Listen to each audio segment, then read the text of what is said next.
Que gracias a la resurrección de Él, hoy estamos nosotros aquí. Amén. Entonces la Semana Santa es un tiempo, ¿sí?, de regocijo, es un tiempo de estar en reflexión, pero de gozarnos. Y darle gracias a Dios por haber dado a su Hijo y por ese triunfo que obtuvo nuestro Señor Jesucristo en la cruz. Como dijo y dijimos al comienzo, dijo Néstor, muchas iglesias, sobre todo la iglesia cristiana, celebra con muchos rituales esta Semana Santa, la muerte y la crucifixión de nuestro Señor Jesucristo. Para nosotros, la comunidad cristiana que hemos nacido de nuevo, celebramos todos los días la muerte y la resurrección. ¿Saben por qué? Porque nosotros ya morimos y resucitamos con Él. Cuando cada uno de nosotros morimos a ese viejo hombre y resucitamos con Cristo, ¿cierto?, hemos nacido de nuevo. Entonces hemos resucitado con Él también, espiritualmente. Amén. Entonces, en este tiempo, la iglesia cristiana es un tiempo donde nosotros aprovechamos para compartir la palabra, para llevar el evangelio a aquellos que no han recibido a Jesús en sus vidas. En el mundo hay muchas personas que están sin esperanza, muchas personas que están sin identidad, muchas personas que no conocen al Señor, ¿sí? Tienen muchos vacíos en sus corazones. Y el mundo está esperando a la manifestación de los hijos de Dios. El mundo está esperando que usted y yo vayamos y le compartamos la palabra, le compartamos de ese maravilloso plan de salvación que Dios tiene para la humanidad. El mundo debe conocer la obra redentora de nuestro Señor Jesucristo.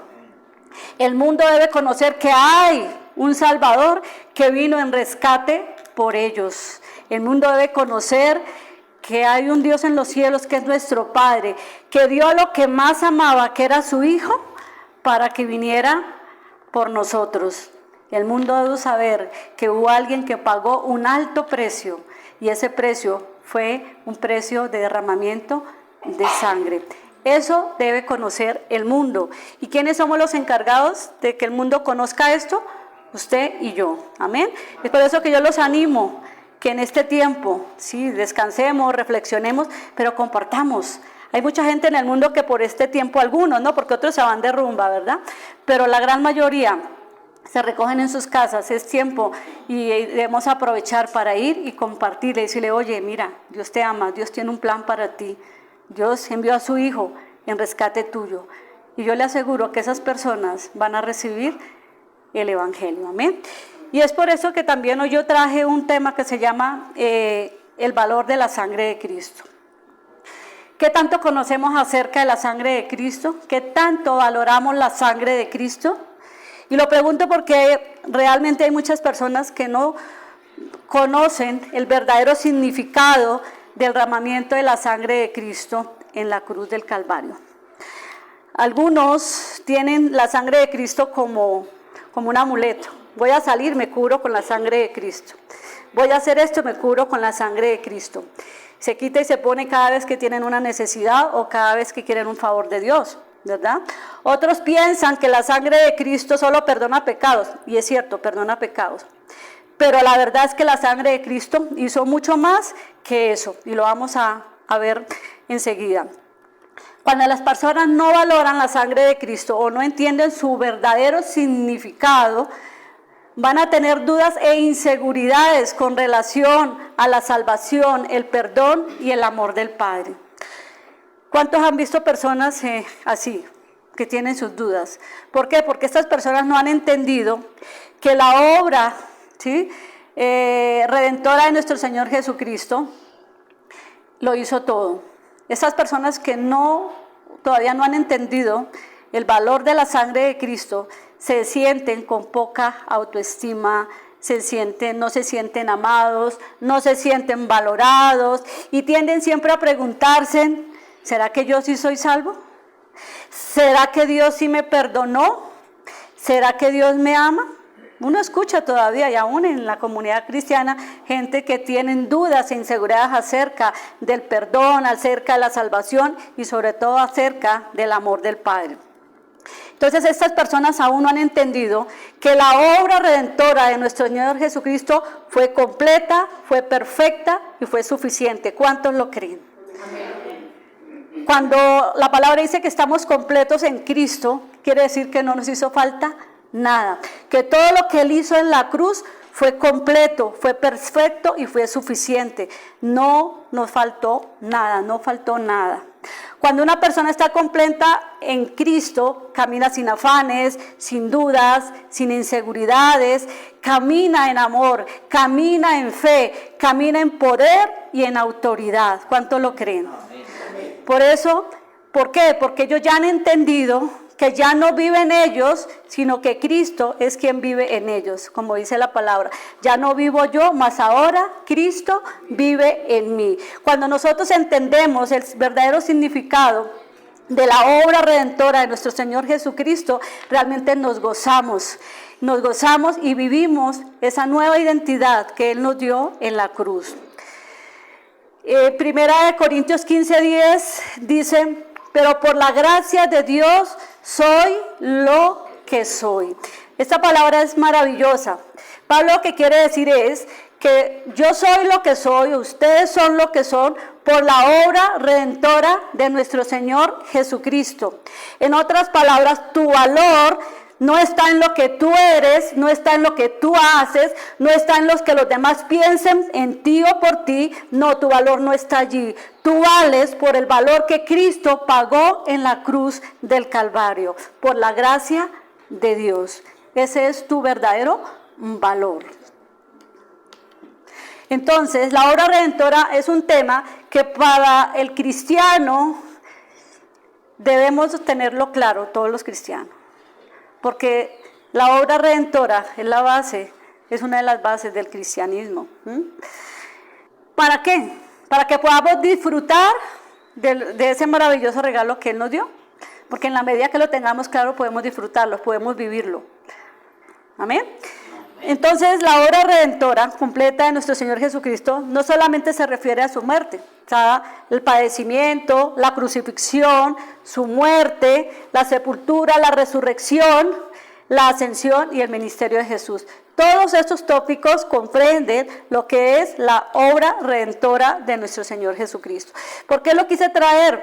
Pues uno, porque pues todo el mundo está celebrando, digámoslo así, esta Semana Santa, y es bueno recordar. Para otros de pronto no tienen muy claro el tema, y es importante, creería yo, que es un tema que debemos nosotros predicarlo o explicarlo o estudiarlo. Es un tema bastante largo. La obra redentora es para un estudio bíblico. Yo traté de sacar lo más relevante, digámoslo así. Todo es importante, pero aquí tenemos solo 45 minutos. ¿Amén? ¿Qué pasó con la muerte de nuestro Señor Jesucristo? Entonces, con la muerte de nuestro Señor Jesucristo en la cruz, es donde el juicio de Dios contra nuestros pecados fue sobrellevado por nuestro Señor Jesucristo.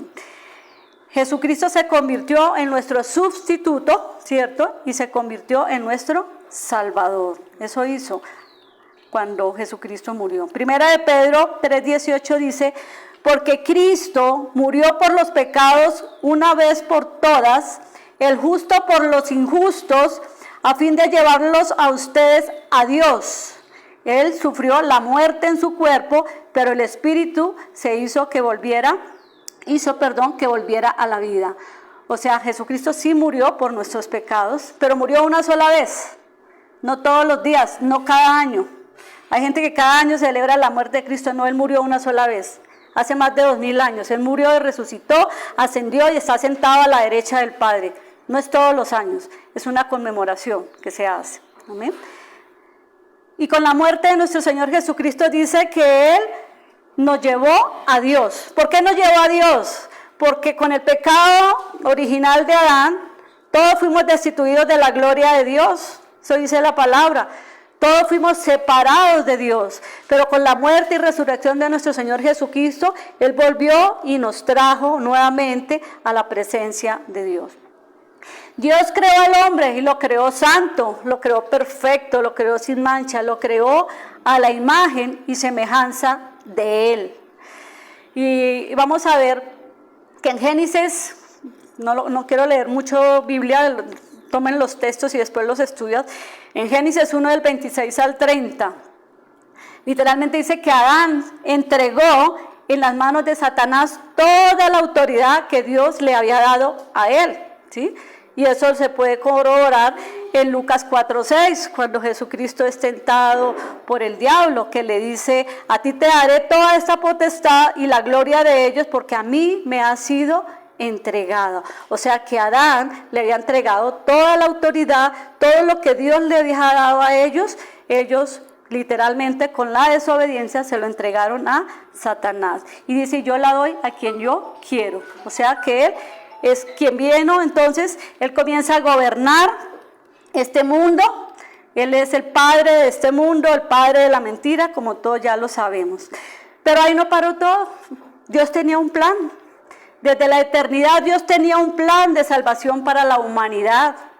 Dios ya tenía un plan para redimir a la raza humana y restaurar al hombre a la imagen y semejanza de Dios. Él tenía un plan para devolverle la identidad que se había perdido en el Edén. Amén. O sea, Dios no lo cogió por sorpresa que el hombre fallara. Dios ya lo sabía porque Él es omnisciente, Él todo lo sabe. Entonces Él ya sabía que el hombre iba a fallar, por eso Él ya tenía un plan, y era el plan de salvación y el plan para redimir a la raza humana. En Génesis 3:15 dice: y pondré enemistad entre ti y la mujer, y entre tu simiente y la simiente suya. Esta te herirá en la cabeza y tú le herirás en el calcañar. Dios le da a Eva la promesa de la victoria. La simiente quiere decir semilla, o sea, la semilla de la mujer. O sea, de allí viene nuestro Señor Jesucristo. Y es la victoria que Dios ya estaba hablando, que era la victoria del Salvador, de nuestro Señor Jesucristo, sobre la semilla o la simiente que era la serpiente, que era Satanás. Amén. Entonces Jesucristo es la única provisión era y es y seguirá siendo la única provisión para la salvación de la humanidad.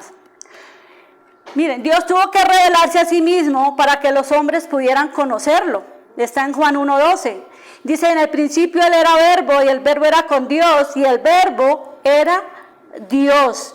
Era en el principio. Versículo 14. Y el verbo fue hecho carne y habitó entre nosotros, y vino su gloria como el unigénito del Padre, lleno de gracia y verdad. O sea que Dios se presentó a sí mismo a los hombres en forma corporal. ¿Para qué? Para que lo pudieran ver y lo pudieran conocer. Juan 14:9 dice: el que me ha visto a mí, ha visto al Padre. Entonces, ¿qué fue lo que hizo nuestro Señor Jesucristo en la cruz por la humanidad? Aquí hay varios tópicos y voy a empezar por algunos. Lo primero que Él hizo fue que nos redimió. ¿Qué quiere decir redimir?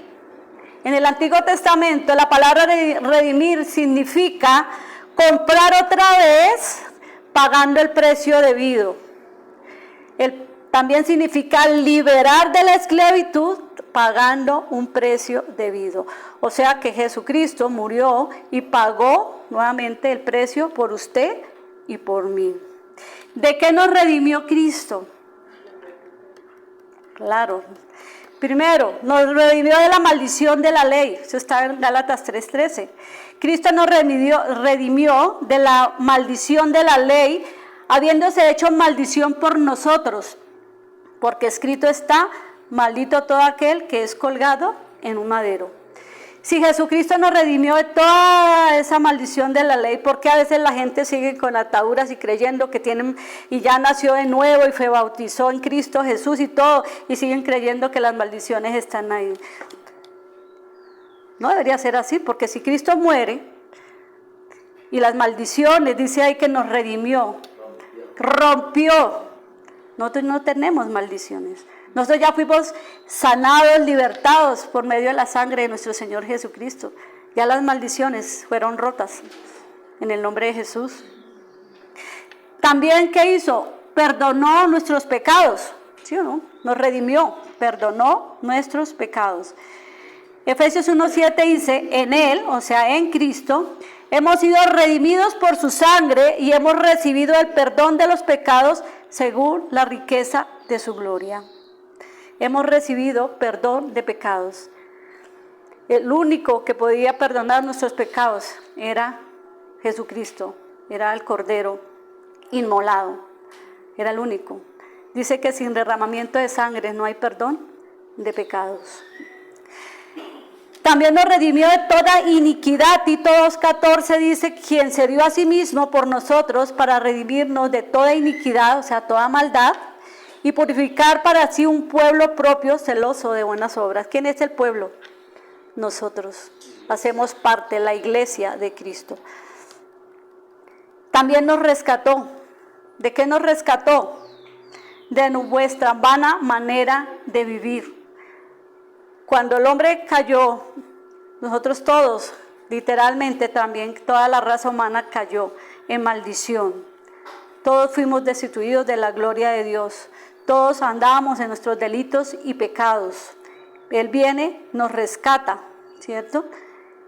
En 1 Pedro 1, 18 y 19 dice, sabiendo que fuisteis rescatados de vuestra vana manera de vivir. ¿Cómo vivíamos antes de conocer de Cristo?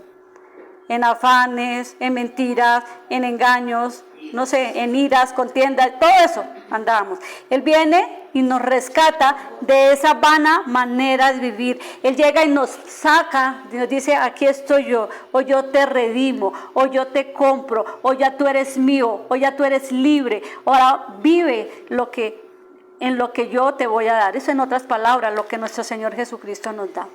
Y dice, la cual recibiste de vuestros padres, no con cosas corruptibles como oro o plata, sino con la sangre preciosa de Cristo, como un cordero sin mancha y sin contaminación. En resumen, todas estas cosas nos da un concepto de redención donde Cristo por medio de su muerte o de su obra redentora nos libra de toda esclavitud del pecado con sus consecuencias. Entonces debemos recordar algo, que el costo de nuestra redención fue un precio alto, que no se pagó, como dijo acá, ni con oro ni con plata, sino fue con la sangre preciosa de un inocente, alguien que no tenía pecado, alguien que era santo, que era puro, que era perfecto, pero que se hizo pecado por nosotros. ¿Para qué? Para que nuestro Padre Celestial a través de Él nos pudiera redimir. Otro tópico, son muchos, pero la verdad es la expiación. Él expió nuestro pecado. ¿Qué quiere decir expiar? En el hebreo es kiper con Q, cada kilo, kiper y doble P, que quiere decir cubrir. Eso quiere decir en hebreo. Y en todas las traducciones que han hecho al castellano, también significa apaciguar, expiar, perdonar, purificar, reconciliar y tener misericordia. Era necesario que Jesucristo expiara nuestros pecados. La expiación incluye cubrir al pecado y al pecador. Y eso está en Éxodo 12, 13b, que dice, y veré la sangre y pasaré de vosotros. La expiación de Cristo ha proveído más que el perdón de pecados. Ha roto la relación entre el hombre y su antiguo padre espiritual. ¿Quién era el antiguo padre espiritual? Satanás. Porque recuerde que cuando no estábamos con Dios, ¿de quién éramos hijos? Del diablo. Éramos hijos del diablo. Cuando Jesucristo viene y muere por nosotros y nos rescata, nosotros dejamos de ser hijos del diablo y pasamos a ser hijos de Dios. Pasamos a tener una nueva vida, una nueva identidad. Salimos del reino de las tinieblas al reino de Dios, al reino de la luz. ¿Sí? Entonces algo que hace la expiación es que rompe esa relación, ese vínculo que nosotros teníamos con el diablo. Juan 8:44 para que lo busquen. También nos ha dado una nueva vida. La naturaleza de Dios vuelve a nosotros. Todo vuelve a ser nuevo en cada uno de nosotros. Segunda de Corintios 5:17, de modo que si alguno está en Cristo, nueva criatura es. Las cosas viejas pasaron, he aquí todas han sido hechas nuevas. Con la muerte de Cristo, con la expiación de Cristo, nosotros volvemos a ser nuevas criaturas. Nuevas criaturas. También dice que nos dio vida eterna. El espíritu del hombre estaba muerto. Literalmente cuando hay esa desobediencia y esa caída del hombre, ¿cierto? Espiritual, el hombre muere, queda muerto. ¿Cuándo nacemos nuevamente espiritualmente?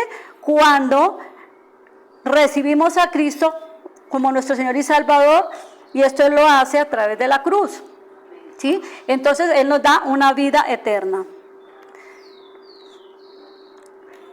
Jesús también es nuestra propiciación por nuestros pecados. Romanos 3:25. A quien Dios puso como propiciación por medio de la fe en su sangre, para manifestación de su justicia, al haber pasado por alto en su paciencia los pecados pasados. O sea, Él cuando dice pasado por alto es que Él no tuvo en cuenta. Él ya no tiene en cuenta más tu pecado ni mi pecado. ¿Cuáles?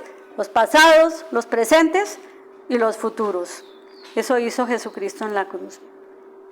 Entonces, todo el propósito de la expiación fue la redención de la raza humana.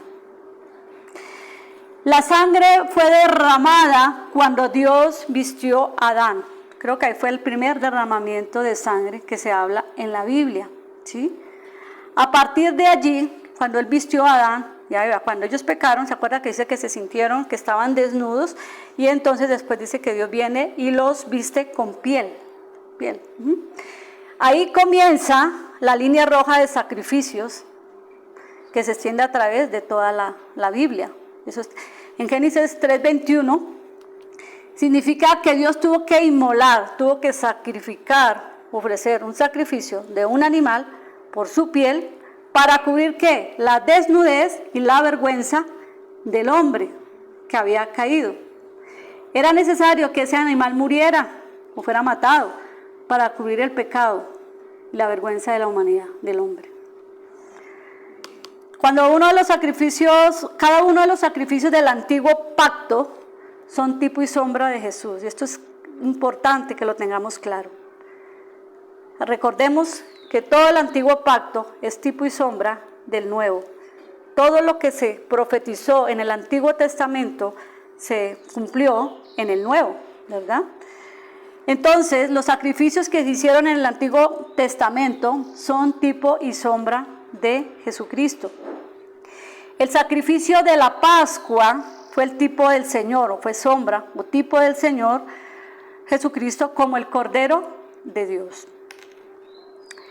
En el Antiguo Testamento, cuando se sacrificaba un animal, cordero o macho, como lo vieran, tenía que ser primero, tenía varias características. Tenía que ser macho, tenía que ser sin mancha, sin defecto, y ninguno de sus huesos serían quebrados. ¿Qué pasó con el cordero de Jesucristo como cordero? Él era ¿qué? Sin mancha, sin pecado, sin defecto, y dice la palabra que sus huesos no fueron quebrados. O sea que el cordero, el animalito que se sacrificaba en el antiguo pacto, en el Antiguo Testamento, era sombra de lo que iba a venir, era sombra de nuestro Señor Jesucristo. Entonces Jesús es el cumplimiento del cordero pascual, y en el cual se cumplieron muchísimas profecías. Yo solo traje 2, hay muchas en la Biblia. Isaías 53:7 dice: fue oprimido y afligido, pero no abrió su boca. Como cordero fue llevado al matadero, y como oveja delante de sus trasquiladores, enmudeció, así no abrió su boca. Aquí estaban profetizando que ese cordero iba a ser el Salvador, el Hijo de Dios. Isaías 53, pueden leer todo lo que es de 53, todo lo de Jesucristo. Juan 1:29 dice: y el siguiente día vio Juan a Jesús que venía a él. O sea, ¿Juan quién? Bautista, ¿no? Y dijo: he aquí el Cordero de Dios que quita el pecado del mundo. Ahí Jesucristo no había muerto. En los evangelios todavía Jesucristo estaba vivo.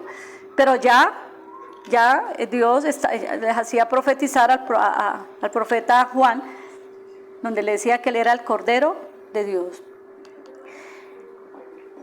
Entonces vemos cómo todas estas profecías se cumplieron en el Nuevo Testamento, en el Nuevo Pacto.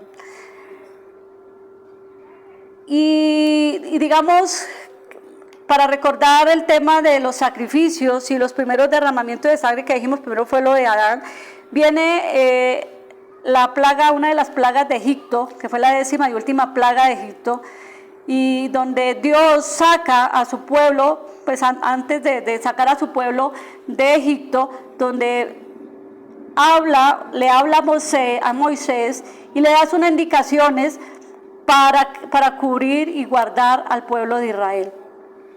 Y eso se llama como las fiestas, la Pascua es una de las 7 fiestas solemnes, que eso está en hebreo, en Levíticos 23 están todas las fiestas, que está la fiesta de la Pascua, el pan sin levaduras, el día de la expiación, el día del tabernáculo, todas estas son 7 fiestas. Y el día de la Pascua es una de las fiestas solemnes del pueblo de Israel. Entonces, eso está, si vamos a ir ahorita, bueno, eso está en Génesis 12, en el Éxodo 12, ¿sí? Vemos que todo lo que sucedió allí en Egipto también es sombra de lo que sucedió con nuestro Señor Jesucristo. Este cordero que Dios le dice a Moisés y le da unas indicaciones, que maten un cordero por cada familia, que pongan sangre en los postes y dinteles de la puerta, ¿cierto?, con la sangre de un cordero, ¿sí? Es allí donde vemos que la muerte de ese cordero salvó a una nación. ¿De qué la salvó? Y vamos a ver que tiene que ver también con nuestro Señor Jesucristo. Entonces ese día de Pascua, ese cordero salva a una nación, o sea, ese cordero se vuelve el sustituto del pueblo de Israel. Primero, lo salva de la sentencia de muerte.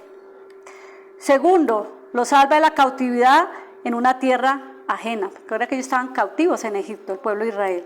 Y tercero, también lo libra de la dura cerviz de un tirano. Y si ustedes van a los libros, a los evangelios de Mateo, está en Mateo 26, Marcos 14, Lucas 22, la noche antes de la crucifixión de Jesús, Él les dijo a sus discípulos que verdaderamente Él era la Pascua. Los 3 puntos mencionados anteriormente se cumplen en la muerte expiatoria de nuestro Señor Jesucristo. 1, nos libra de la sentencia de la muerte. ¿Sí o no? Porque todos estamos destinados a estar muertos espiritualmente. 2, Él nos saca o nos sacó del reino de Satanás al reino de Dios. ¿Vio lo que hizo el corderito del animal arriba? Acá Dios usa a su Hijo para también librarnos de la muerte, sacarnos del reino de Satanás. Y lo otro que hace es que ya no vivimos esclavos del pecado y ya nos servimos al pecado. El pecado ya no se enseñorea de nosotros. Entonces vemos cómo ese acto que fue allí en Egipto fue tipo y sombra de lo que nuestro Señor Jesucristo iba a hacer también en la cruz del Calvario. Ese pasaje está en Éxodo 12 para los que lo quieran leer. El Cordero de la Pascua trajo expiación a los hogares judíos en esa noche de juicio y redención, porque iba a haber juicio. ¿Contra quiénes iba a haber juicio? Contra los egipcios. ¿Y quiénes iban a ser redimidos? El pueblo de Israel. La marca de la sangre fue diseñada como expiación para aquellos que estaban en sus casas, aquellos que estaban participando de ese día de la Pascua. Pero luego dice que el Dios les dice, y quédense en sus casas, porque el ángel heridor, ¿cuál es el ángel heridor? Es el ángel de la muerte. Iba a pasar, ¿sí? Iba a pasar sobre sus casas. O sea que la sangre de ese cordero estaba cubriendo ¿a quiénes? Al pueblo de Israel. Mire el primer sagro, uno de los segundos sacrificios. Cubre a todo el pueblo de Israel. Pasa el ángel de la muerte y no ve a ninguno de ellos. ¿Y a quiénes ve? A los egipcios, que eran los que no tenían esa marca, ¿verdad? Entonces mira lo que es el poder de la sangre. En ese entonces era un corderito, pero eso era lo que iba a ser la sombra y era el cumplimiento en los tiempos venideros. En Génesis 12:13 dice, y la sangre os será por señal en las casas donde vosotros estéis, y veré la sangre y pasará de vosotros, o sea, no estarán ustedes. Y no habrá en vosotros plaga de mortandad cuando hiriere la tierra de Egipto. Los judíos tenían que aplicar la sangre del cordero en los postes, ya dije, y en los dinteles, para identificar que estaban cubiertos con la sangre de Cristo. Esto impediría que el juicio de Dios cayera sobre ellos. En otras palabras, ya no habría ninguna condenación para los que estaban en las manos de Dios. ¿Qué dice Romanos 8:1? Ya no hay condenación para los que estamos ¿en quién? En Cristo Jesús. Entonces el cordero inmolado, a partir de ahí se convierte en un símbolo de salvación para los hijos de Israel. Estoy hablando del antiguo pacto, ¿sí? Entonces posteriormente la ley establece el sacerdocio y todo el sistema de sacrificios, y el cordero sería ofrecido regularmente por los pecados de los israelitas. Todos saben, cada año se reunía el sacerdote, entraba, hacía la expiación con el cordero, y lo que hacía era cubrir el pecado de todo el pueblo. No lo quitaba, solo que lo cubría. Eso hacía cada año el sacerdote. La muerte de Cristo también es descrita en las Escrituras como una propiciación, que significa apaciguar ira. Entonces, solo la muerte del Hijo de Dios satisface la ira de Dios Padre. Si dirán, pero ¿cómo así estamos hablando de antes, cierto? Contra los hombres rebeldes y pecaminosos. O sea, solo la muerte de un cordero inocente como nuestro Señor Jesucristo podía apaciguar la ira de Dios. ¿Cuál ira? La ira que Él tenía por el pecado del hombre, por el pecado de la humanidad. Juan 3:36, el que cree en el Hijo tiene vida eterna, pero el que se rehúsa a creer en el Hijo no verá la vida, sino que la ira de Dios está sobre él. Romanos 5:9, pues mucho más estando ya justificados en su sangre, por él seremos salvos de la ira. Usted y yo fuimos salvos de la ira de Dios, porque la ira que era para nosotros fue llevada en nuestro Señor Jesucristo. El castigo que era para nosotros por ser pecadores fue llevado sobre nuestro Señor Jesucristo en la cruz. Lo que quiere decir que hoy en día Dios ya no nos castiga. Dios ya no nos mira con ira. Es que yo voy a castigar a Nancy y es que tengo ira. No, Dios ya no hace eso, porque eso ya fue llevado sobre nuestro Señor Jesucristo. Entonces, la necesidad de la expiación se basa en la santidad de Dios y en la perversidad de los pecados del hombre. ¿Por qué? Porque la santidad de Dios contra la perversidad de los pecados del hombre es conocida como su ira. Y solo se puede evitar por medio de la expiación. No hay otra manera. No hay otra manera. Dios es un Dios santo. Dios siempre va a estar en contra del pecado. ¿Va a amar al pecador? Sí. Pero va a estar en contra del pecado, de lo que esa persona hace. Porque Él es absolutamente santo. Eso lo dice en Isaías 6:13, Apocalipsis 4:8. Otro tópico. Jesucristo también en la cruz nos reconcilió. El pecado de Adán separó al hombre de Dios. Trajo división, eso dice Isaías 59:2, trajo división entre Dios y el hombre, el pecado de Adán. Así que el hombre necesitaba ser reconciliado con Dios y no Dios con el hombre, porque fue el hombre quien entró en enemistad con Dios, fue el hombre que estaba hostil con Dios, fue el hombre que estaba alejado de Dios, fue el hombre que pecó contra Dios. Por eso, el que necesitaba ser reconciliado era el hombre con Dios, no Dios con el hombre. Sin embargo, Dios fue el iniciador de la reconciliación. ¿Por qué? Porque Dios es amor. Amor. Entonces, ese acto de reconciliación que Dios trae al hombre, lo trae a una relación completamente cambiada consigo mismo. O sea, Dios usa a su Hijo, Jesucristo muere, nos reconcilia, ¿cierto?, con nuestro Padre, nos acerca a nuestro Padre nuevamente. Eso fue lo que Él hizo en la cruz, porque estábamos en enemistad con Él, estábamos, en otras palabras, peleados con Dios, ¿sí?, a raíz de la caída del hombre. Y entonces, por la muerte de nuestro Señor Jesucristo, Él viene y nos reconcilia con nuestro Padre. Romanos 5:10 dice que éramos enemigos de Dios, porque si siendo enemigos fuimos reconciliados con Dios por la muerte de su Hijo, mucho más, estando reconciliados, seremos salvos por su vida.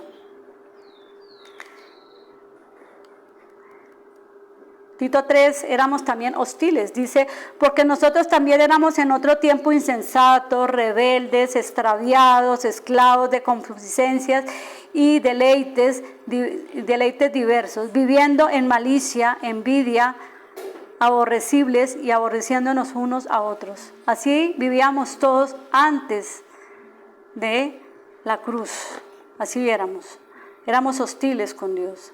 Éramos desobedientes, éramos engañadores, estábamos alejados de la presencia de Dios. Y algo que Cristo hace en la cruz es venir, traernos y reconciliarnos con nuestro Padre Celestial. Entonces, el único que hizo posible esa reconciliación fue nuestro Señor Jesucristo. Otro tópico, la crucifixión. Dice Marcos 15:25. Fue la tercera hora cuando Jesús fue crucificado. Versículo 33 dice, en la sexta hora la oscuridad llegó a toda la tierra. Y en la novena hora en esta hora fue en la cual Jesucristo murió. Está en el versículo 34. Dice la historia que la muerte de nuestro Señor Jesucristo fue de corta duración, que fue inusitada por la crucifixión. Jesús dijo que Él daría su vida por todos nosotros. Cuando Jesucristo lo aprenden, cuando Él está crucificado, el único que estaba contento era Satanás, porque él ahí pensaba que había obtenido la victoria. Él estaba viendo que el plan que él tenía se estaba cumpliendo, pero no sabía que había un plan más poderoso que tenía nuestro Señor Jesucristo. Entonces, en Juan 10:15 dice, así como el Padre me conoce, yo conozco al Padre y pongo mi vida por las ovejas. También tengo otras ovejas que no son de este redil. ¿Quiénes son las ovejas que no son de este redil? ¿Quiénes son? Los gentiles. Aquellos también debo traer y oirán mi voz, y habrá un rebaño y un pastor. Por eso me ama el Padre, porque yo pongo mi vida para volverla a tomar. Nadie me la quita, dice la palabra, sino que yo mismo la pongo. ¿Por qué traje este versículo? Porque muchos dicen que fue Satanás quien le quitó la vida a Jesús. Y aquí está diciendo es que Él dice acá, porque yo pongo mi vida y cuando quiero vuelvo y la tomo. ¿Por qué? Porque era el mismo Dios. Recordemos que Jesucristo era 100% hombre y 100% Dios.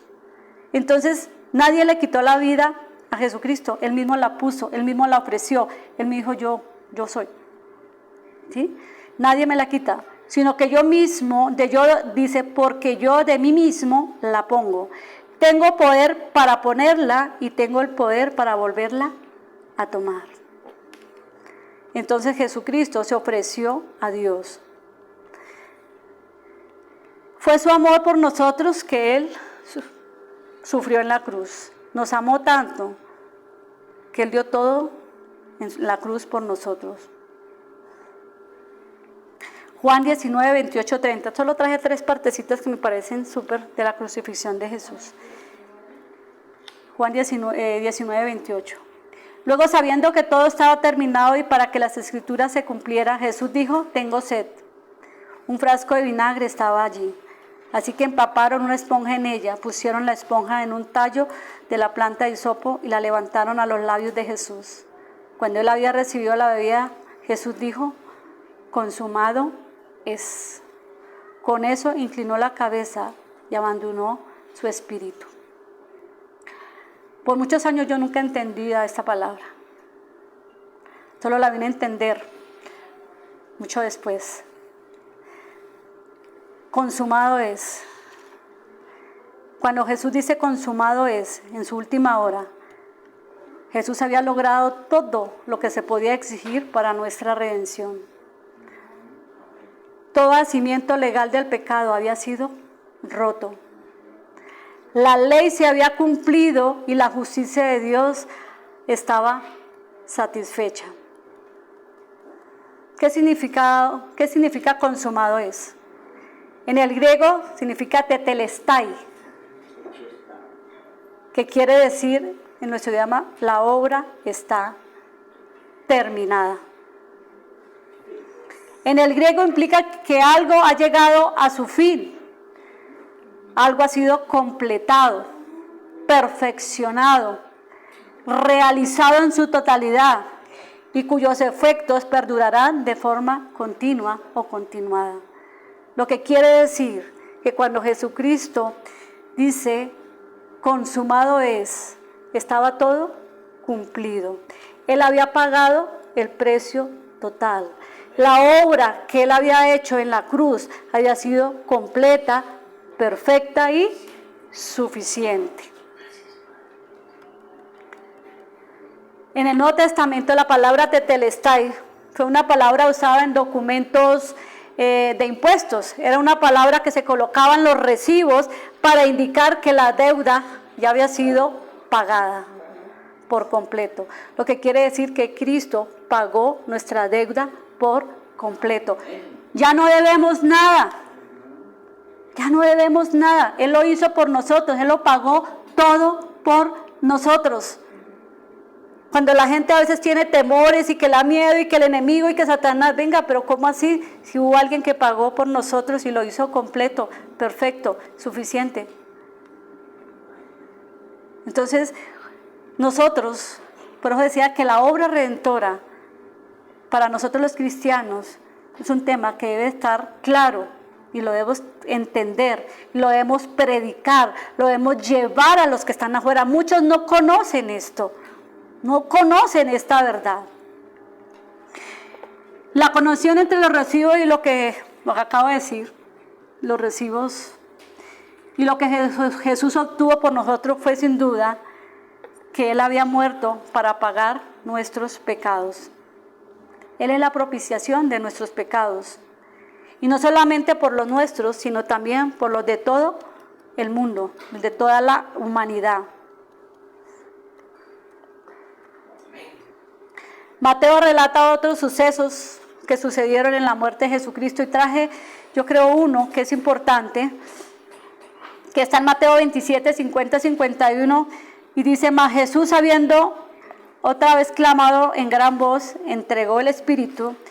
Y aquí dice que el velo del templo se rasgó en dos, de arriba abajo.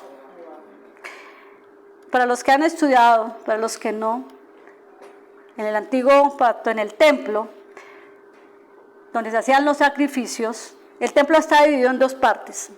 En un cuarto exterior llamado el lugar santo, y luego en el mismo cuarto inferior había otro cuarto que se llamaba el lugar santísimo.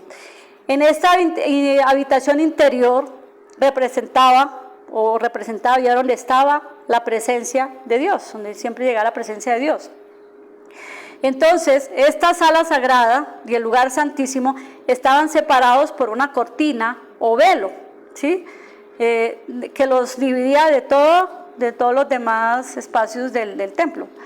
Dice que cuando Jesús muere, la cortina que separaba ese lugar santísimo del resto del templo, dice que se rasgó de arriba abajo. ¿Qué significa esto? Significa que los pecados de la humanidad que habían separado a Dios, ahora habían sido perdonados a través de la sangre de nuestro Señor Jesucristo. Y dos, significa que nosotros ya tenemos una comunicación directa con el Padre. Ese velo separaba el lugar santísimo del resto. Una vez Jesucristo muere, o sea, hablando simbólicamente, ya se podía ver todo el lugar. En el tema nuestro espiritual es que yo ya tengo una comunión directa con mi Padre. Yo no tengo que ir a decirle al pastor, a un sacerdote, venga, yo confieso mis pecados. No, yo ya puedo ir y hablar directamente con Él, con mi Padre, que está allí todos los días en mi lugar secreto. Voy y tengo esa comunión, tengo esa relación con Él directamente. Amén. Eso significa ese rasgamiento de ese velo. Y hay muchas otras cosas que pues por supuesto que dicen ahí de la muerte de nuestro Señor Jesucristo. En el Antiguo Testamento el sumo sacerdote solo podía atravesar el velo una vez al año, porque él era el único que podía ir al lugar santísimo a hacer todos los sacrificios y la expiación para el perdón de pecados del pueblo, ¿no? Eso lo hacía una vez al año. Jesucristo para nosotros fue el último sacrificio. Escuchen esto, iglesia. Ya no hay más sacrificios de animales. El último sacrificio fue nuestro Señor Jesucristo. Y Él es el último sacerdote. O sea, ya no hay sacerdote que entre ya no hay más animales que sacrificar. Jesucristo fue el último cordero, ¿sí? Es el último sacerdote, ¿sí? Y Él es digámoslo así, o no lo digo yo, lo dice la palabra, es el último sacerdote. No hay más sacrificios. Él murió una sola vez y para siempre. Y Él fue el último sacrificio. Ya la gente no tiene que hacer sacrificios. La gente que sigue haciendo sacrificios para que Dios los ame, para que Dios les responda, para que Dios les dé, no han entendido la obra redentora de nuestro Señor Jesucristo. No han entendido que Él murió por ellos. No han entendido que ya todo lo tenemos en Cristo. Que estamos completos en Él. Amén. Mira, aquí está el sustento bíblico para que lo busquen en Hebreos 10, 19, 22 dice: así que, hermanos, teniendo libertad para entrar en el lugar santísimo por la sangre de Cristo, por el camino nuevo y vivo que Él nos abrió a través del velo, esto es, de su carne, y teniendo un gran sacerdote sobre la casa de Dios. Acerquémonos con un corazón sincero, en plena certidumbre de fe, purificados los corazones de la mala conciencia y lavados los cuerpos con agua pura. O sea, nosotros ya tenemos una libertad. Entonces, el derramamiento de la sangre de Jesús es entrar en la vida la verdad de la expiación. La sangre de los toros, la sangre de los cabritos, de los corderos, dice la Biblia que solo cubría los pecados del hombre. La sangre de Jesucristo nos limpia, nos quita o nos quitó el pecado. La sangre del Cordero los cubría. La sangre de Cristo los borró por completo. Él ya no tiene más memoria de nuestros pecados. Él ya no tiene memoria de lo que yo hice ayer. Si hice algo malo, Él ya no se acuerda de lo que yo hice. Nuestros pecados fueron borrados, fueron cancelados, fueron, como dice, pagados en la cruz del Calvario, borrados.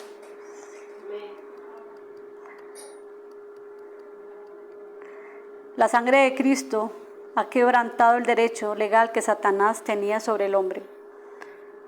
Cuando Satanás viene a gobernar, la tierra le pertenece a Satanás. Entonces él tenía toda autoridad sobre todos los seres humanos. ¿Cuándo pierde esa autoridad? Cuando Jesucristo muere en la cruz. ¿Cuándo pierde esa autoridad hoy en día? Cuando usted, una persona, recibe a Cristo en su corazón. Deja de ser de las tinieblas y pasa a la luz. Hay mucho tema. Vamos a pasar a la siguiente, porque ya se me está acabando el tiempo. Es que es mucho tema, la verdad. Entonces, vimos la crucifixión. Dijimos entonces que el enemigo estaba contento porque dijo, ya, maté al Hijo de Dios. Maté literalmente, porque eso es lo que él pensaba, al que iba a salvar la humanidad. Eso es lo que él decía. Yo me acuerdo de esa película que dieron y cómo se movía sigilosamente y yo decía, wow, así debe ser espiritualmente, ¿no? Pero lo que no sabía era que Dios tenía un plan y era la resurrección de nuestro Señor Jesucristo. Entonces la resurrección de nuestro Señor Jesucristo es uno de los fundamentos sobre la cual también se basa el cristianismo. ¿Por qué? Porque si Jesucristo no hubiera resucitado, había sido como cualquier otro ser espiritual o qué sé yo que haya muerto, Buda, Mahoma, todos esos murieron, pero nunca resucitaron. Entonces Jesucristo sí resucitó. Por eso es una también base importante del cristianismo. La muerte, como la resurrección de Jesucristo, son la base del cristianismo, porque en eso nosotros creemos, ¿o no? 1 Corintios 5:3 dice, porque primeramente os he enseñado lo que asimismo recibí, que Cristo murió por nuestros pecados conforme a las Escrituras y que fue sepultado y que resucitó al tercer día conforme a las Escrituras y que apareció a Cefas y después a los 12.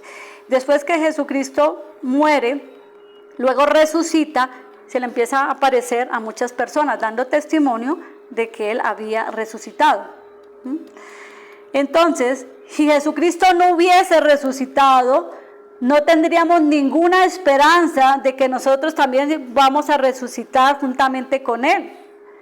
Si Jesucristo no hubiera resucitado, no tendríamos un Salvador, ni hubiésemos obtenido la salvación, ni tendríamos esperanza de vida eterna. Pablo en 1 Corintios dice que si Jesucristo no hubiera resucitado, nuestra fe sería inútil. ¿En quién creeríamos nosotros si Jesucristo no hubiera resucitado? Si hubiera quedado allá en el sepulcro, en nada. Si Jesucristo no hubiera resucitado, no estaría el Evangelio hoy en día por todo el mundo, si no hubiera resucitado. Entonces, la resurrección de Jesucristo es la prueba que su muerte sí quitó los pecados de la humanidad. Cuando Jesucristo resucitó, fue la prueba de que Él había alcanzado completamente la redención. O sea, nos había comprado doble vez, por segunda vez. Jesucristo dice en Juan 11:25, yo soy la resurrección y la vida. En esta afirmación, Jesús afirma ser la fuente de ambos. Yo soy ¿qué? La resurrección. Y yo soy ¿qué? La vida.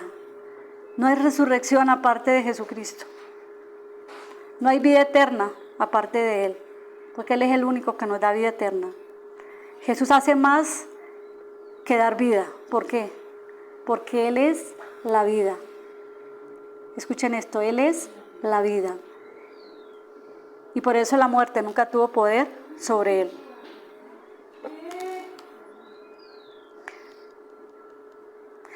La resurrección es importante porque prueba realmente quién es Jesús. Al morir Jesús fuimos librados de todo lo que éramos en Adán. Y cuando resucitamos con Cristo, somos semejantes al último Adán. O sea, ¿quién? A Jesucristo. Jesucristo es el último Adán. Adán era sombra también de Jesús. Adán, hombre, fue el primer Adán. Y el último Adán fue nuestro Señor, es nuestro Señor Jesucristo. La resurrección de Cristo es triunfante y victoriosa para cada creyente. Luego de la resurrección de nuestro Señor Jesucristo, viene la ascensión, que también es muy importante. ¿Sí? ¿Por qué es importante la ascensión? Porque Jesucristo asciende al cielo corporalmente. Dice la palabra ahí en Marcos 16 y Lucas y Hebreos, que ellos vieron la ascensión visible y corporal de Jesús al cielo. y que mientras Él estaba bendiciendo a sus discípulos, Él comenzó a elevarse en el aire, completamente, o sea, con su cuerpo.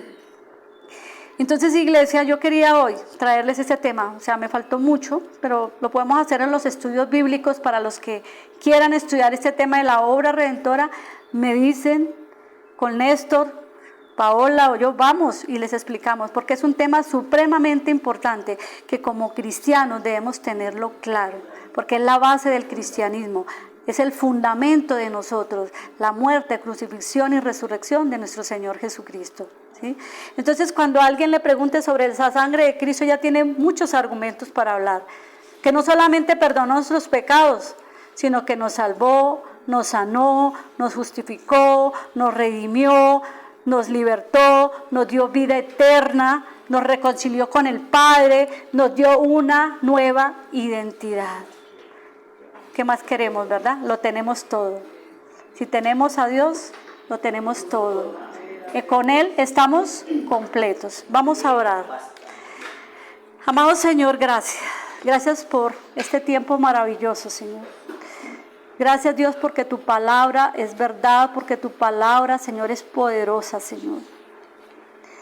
Gracias, Señor, porque a través de tu muerte, resurrección de tu Hijo, Señor, hemos entendido que lo tenemos todo, Señor. Tu obra, la obra redentora, Señor, que tú hiciste en la cruz, fue completa, fue perfecta y fue suficiente. Gracias, Señor, porque ahora todo lo tenemos en Cristo y todo lo podemos en Él, que nos fortalece, Señor. Gracias porque diste lo que más amabas en la cruz a tu Hijo Jesucristo por nosotros, por la humanidad, Señor. Hoy oramos, Señor, para que todo aquel que aún no te conoce, Señor, tenga la oportunidad de conocerte, tenga la oportunidad de venir a tus pies, Señor. Oramos por toda la humanidad, por todos aquellos que andan en el mundo perdido sin un pastor, que andan en el mundo sin un sentido de vida, que andan en el mundo en ansiedad, en depresión, en enfermedad. Ellos no han entendido que hubo alguien que pagó un precio alto, un precio de sangre por ellos, Señor. Oramos, Señor, por aquellos que se están perdiendo en el mundo. Permítanos llegar a ellos, Señor. Permítanos, Señor, compartirles este evangelio, esta nueva noticia, y que ellos puedan convertirse y volver a ti, Señor. Yo te doy gracias, Señor, por esta congregación. Gracias, Señor, por cada uno de mis hermanos. Gracias, Padre, por todo lo que haces y sigues haciendo en la vida de cada uno de nosotros. Te damos toda la gloria y toda la honra a ti, Señor. Amén y amén. Amén. Amén.